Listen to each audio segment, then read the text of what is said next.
Zakaj se ne smejem bolj pogosto? Mislim, da prihaja čas, ko se bo tudi to zgodilo. Ko bomo kot narod dosegli spravo, bo ta prinesla harmonijo, sodelovanje ter veliko dobrega za celotno domovino. Zame je domoljubja vrednota. Veliko argumentov govori temu v prid, tako filozofskih kot praktičnih.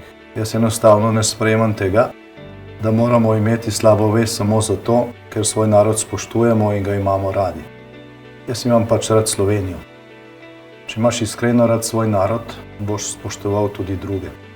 Tako preprosto je pač to. Kar te ne uniči, te pač okrepi. Sledi preteklosti kažejo, kje smo bili in ne kdo smo. Vsaka izkušnja pomaga, da postaneš boljši in tudi bolj uspešen. Tudi da lahko pustiš za seboj povzročene krivice in greš naprej. Kajti obzorje so vedno širše od tega, kar vidimo danes.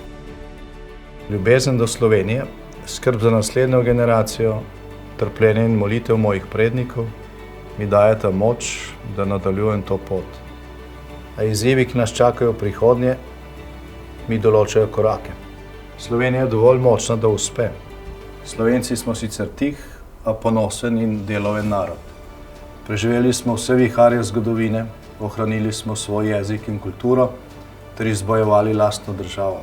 Vse, kar je pred nami, je v bistvu manjši zalogaj. Poznamo recept za uspeh, pravičnost, sprava, domoljubje, dostojanstvo in spoštovanje naših ustavnih vrednot. Hodimo po strmi, a pravi in pravični poti. Zmage so veličastnejše, ko jih dosežemo s skupnimi močmi. In uspeh dobi svojo vrednost šele, ko ga delimo. Kajti prostor, katerem domuje pravičnost, imamo ljudje za svoj dom. Državo, v kateri pravilo velja za vse enako, pa za svojo domovino. In Slovenija je moja domovina.